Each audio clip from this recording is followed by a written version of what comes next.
parte de software. Entonces, hasta primera semana de agosto. Bien.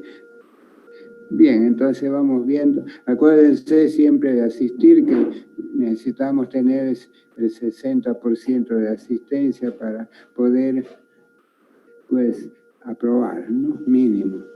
Una de las condiciones es esa. Bien. Entonces, software.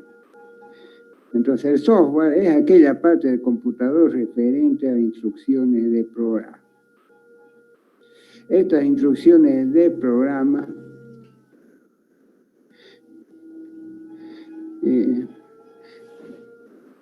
deben ser preparadas directamente por los programadores. Entonces, ¿de dónde salen las instrucciones de programa? Las preparan unos señores llamados programadores. ¿Ok? Bien. Bien. Estas instrucciones de programas deben ser, pues, almacenadas en la memoria principal del computador. Y a partir de ellas, el CPU procesa la información en forma secuencial. ¿Qué significa de forma secuencial? Una a una, instrucción por instrucción. Para así tener un resultado de problema específico. En otras palabras, para cada tipo de problema tenemos los señores llamados programadores que preparar, pues, las instrucciones del programa para resolver ese problema. Bien. Un programador, veamos qué es un programador. Importante. Un programador es aquella persona que es capaz de crear un programa o no es capaz de corregir un programa. ¿Sí? Entonces, un programador es una persona. Y van a ser ustedes. Donde, ahora, ¿qué es un programa? Donde un programa es un conjunto de instrucciones o mandos o órdenes que ejecutadas en secuencia de tiempo permiten resolver un problema específico. ¿Ok? Y tenemos otra cosa más, un usuario. Un usuario en un computador es aquella persona que usa un programa. Entonces, hasta ahora ustedes son usuarios que tenemos internet. Si usamos los programas de internet, somos, pues, usuarios de internet. Si usamos el programa para graficar, somos usuarios del graficador. Entonces, bueno, normalmente todos somos usuarios. Bien. Pero además hay otro concepto más, el lenguaje. Un lenguaje que permite comunicarnos, un lenguaje es aquel que nos permite comunicarnos entre dos o más personas. ¿Eh? Es un lenguaje, por ejemplo, el lenguaje castellano o el lenguaje inglés nos permite comunicar en dos personas, ya sea en castellano o ya sea en inglés.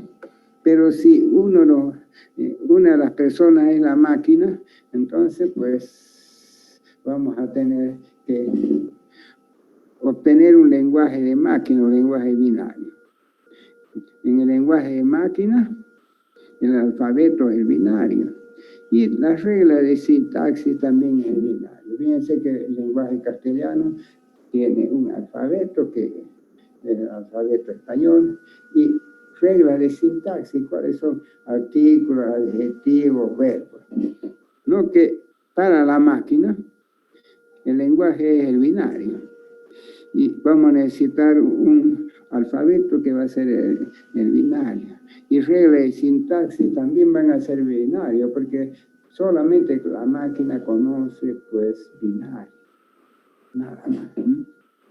Entonces vemos a ese lenguaje y lo vamos a llamar subrayado acá, lenguaje de máquina. Este lenguaje nos permite, pues, indicarle a la máquina qué es lo que va a hacer.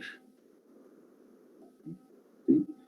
Para esto procesa la información indicada en el programa en un lenguaje de máquina. Entonces, pues, lo que tenemos que indicarle con el programa es el lenguaje de máquina, en binario. El alfabeto será el binario y las reglas de sintaxis también van a ser en binario, ambos. puede ser binario, es lo único que entiende la máquina.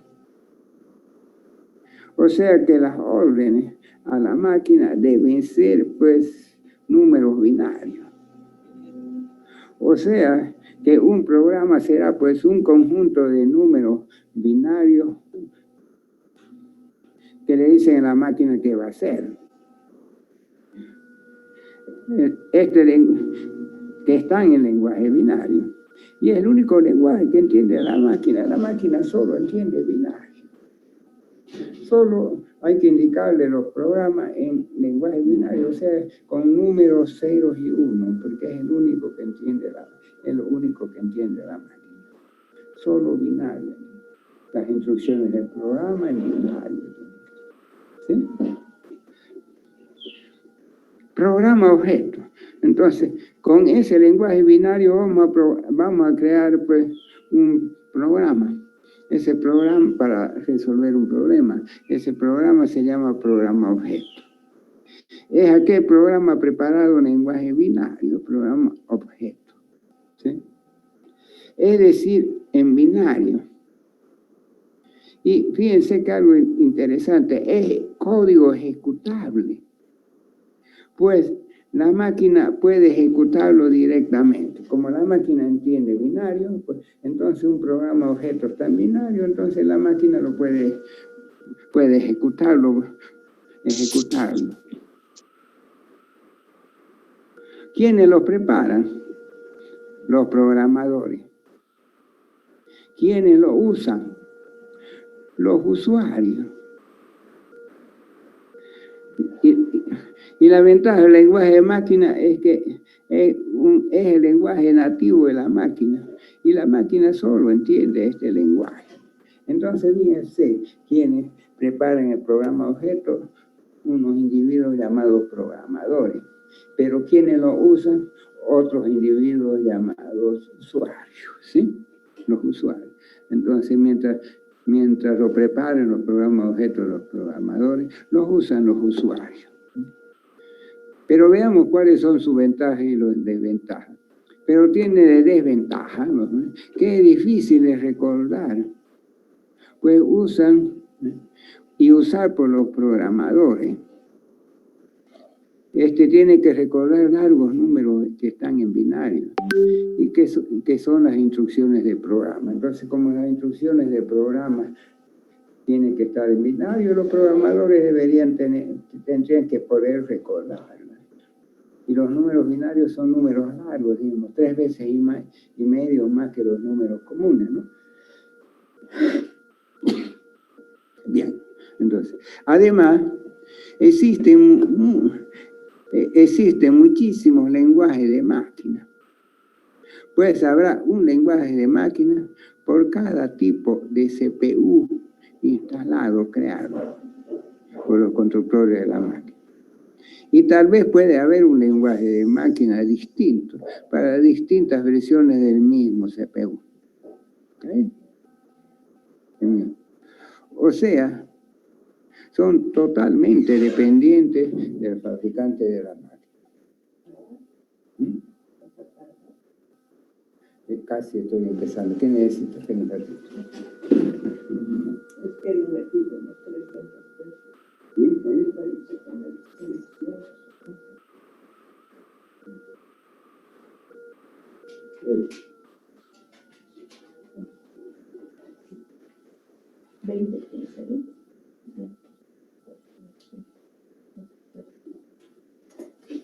Me voy a cargar.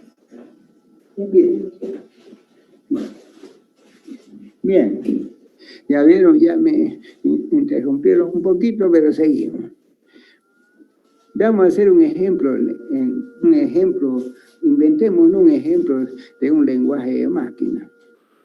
Entonces, por ejemplo, yo puedo decir que el 000101, cuando el CPU ve ese número, hace una suma. Cuando ve el CPU 011011, hace una resta. Cuando ve el CPU 011100, hace una multiplicación. Cuando ve el CPU 100101, hace una división. Cuando ve el CPU 101101, hace un almacenamiento y así sucesivamente.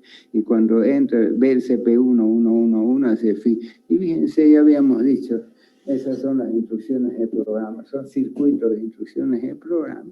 Y son del orden de 100, 250, 200 circuitos para distintas cosas. Entonces, ese es su lenguaje de máquina. Entonces son números binarios. ¿De dónde lo he sacado? Me lo he inventado. Otro constructor de la máquina da otro lenguaje de acuerdo a sus necesidades. Veamos una similitud para que comprendan eso. Por ejemplo, un taller mecánico. Tienen un taller mecánico, su papá de usted tiene un taller mecánico y él se mete debajo del auto, busca y tiene un auxiliar que es su ayudante. Entonces ha numerado en su tablero ahí grande y dice, el número 8 es el alicate, el número 10 es el serrucho, el número 4 es la pinza, el número 5 es, así va poniendo el número de martillos. Entonces, y él cuando quiere usar algo, cortar algo, dice, tráeme el número 13, que es la sierra. Entonces el ayudante busca el número 13, trae la sierra, se lo entrega. Entonces ese es su tablero, ese es su lenguaje. Pero su tío que vive ahí a la cuadra y media, ya en vez de ser número 13, pues la sierra, pues el 8 para él es el número 18. Entonces él crea su propio tablero. Así es lo mismo, fabricado entre las máquinas, dependiendo de sus necesidades, va numerando su tablero de instrucciones con números, porque el computador trabaja puros números binarios. Pero el hijo de él, que trabaja junto con él y ya se independiza, y le cambia algo a su tablero, no le gusta que el 18 sea así, no va a ser el 23. Entonces, casi para la misma versión puede haber otro tablero. Bien, entonces con estas instrucciones, con estas 150 instrucciones, yo puedo crear pues un lenguaje, y con esas instrucciones puedo pues preparar cualquier programa. Y los CPU tienen 150 de su computador, y con esas pueden resolver ustedes. El programador puede crear y resolver cualquier problema, si está en condiciones. Bien, pero veamos, ese es el inconveniente. Ahora veamos qué será un lenguaje figurado. Un lenguaje figurado, ya vamos a decir con anticipación, es una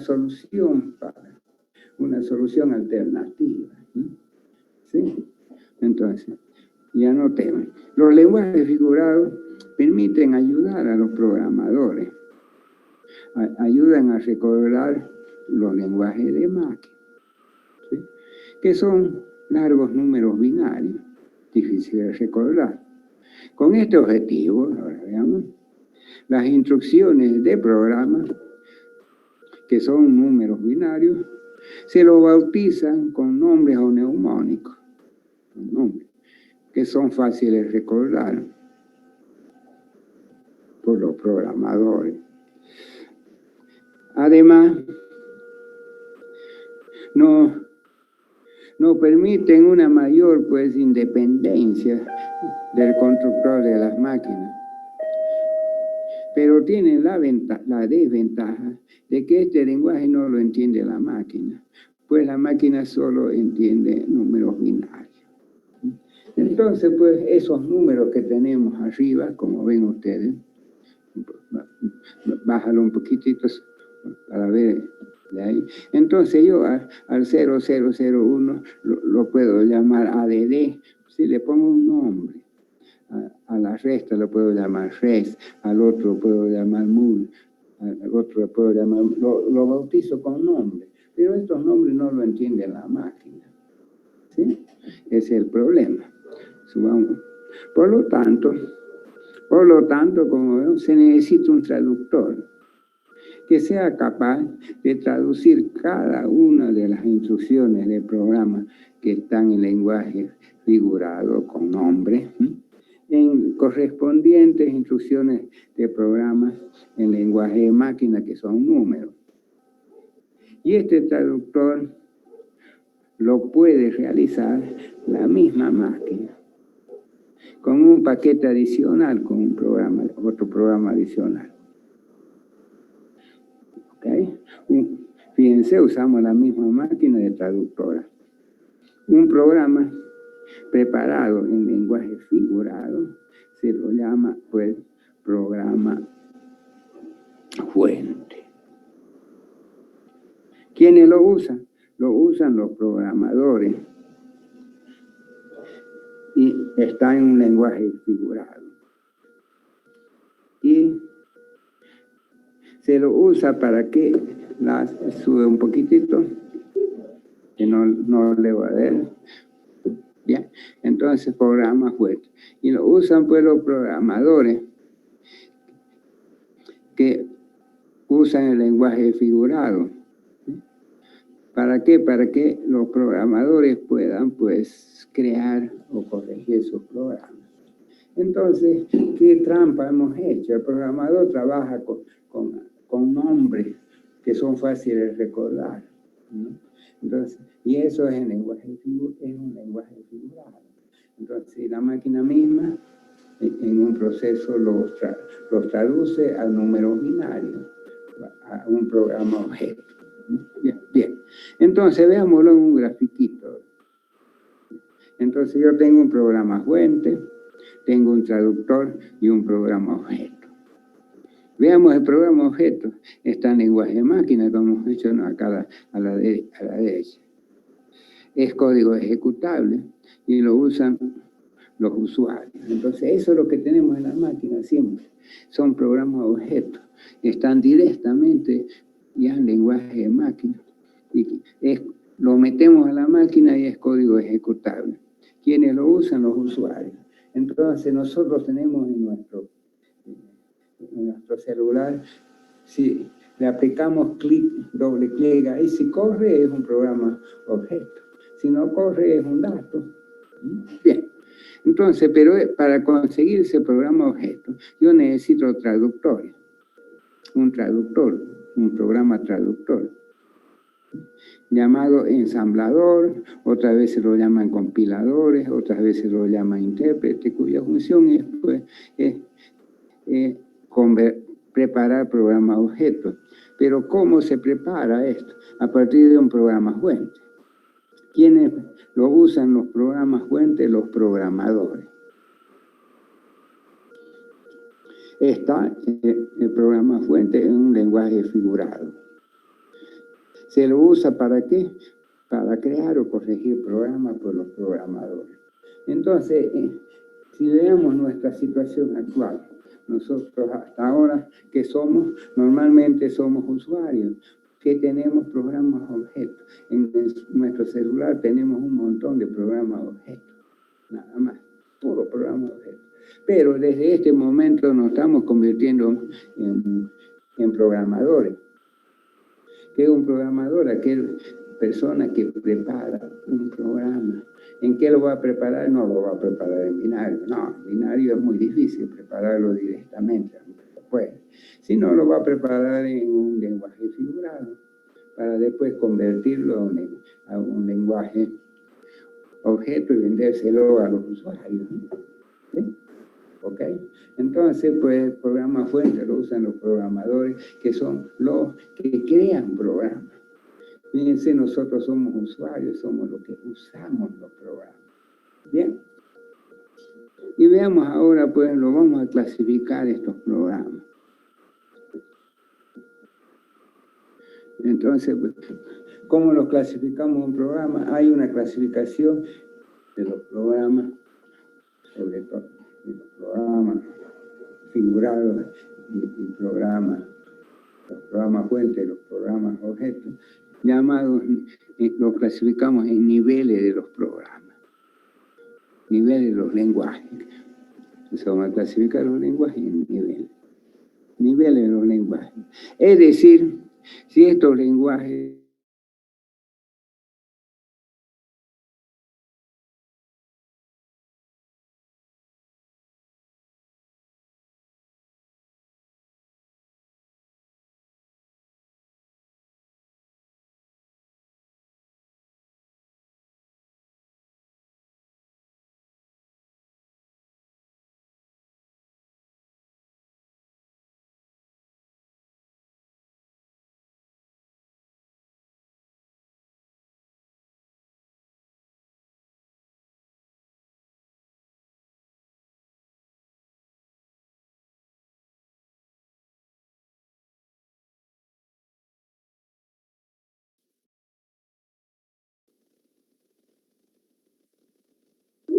Disculpa, puede ser en computadora porque ahí dice a mano.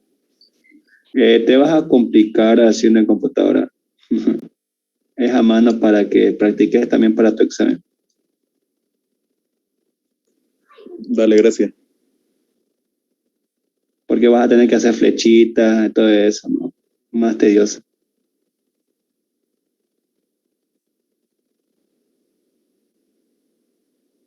Claro, por ejemplo, aquí clasificación, lenguaje hace un cuadradito, después el lenguaje de bajo nivel, lenguaje de alto nivel, así nada más eso. Esquema, chico. No es harto. Bueno, algunos pensaron que era largo. No, no es.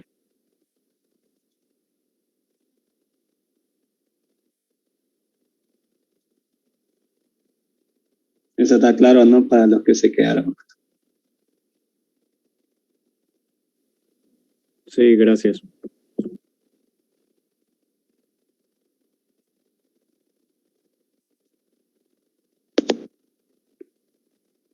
Bueno, chicos, se va a cortar la reunión. Les avisan en el grupo si es que van a volver a ingresar.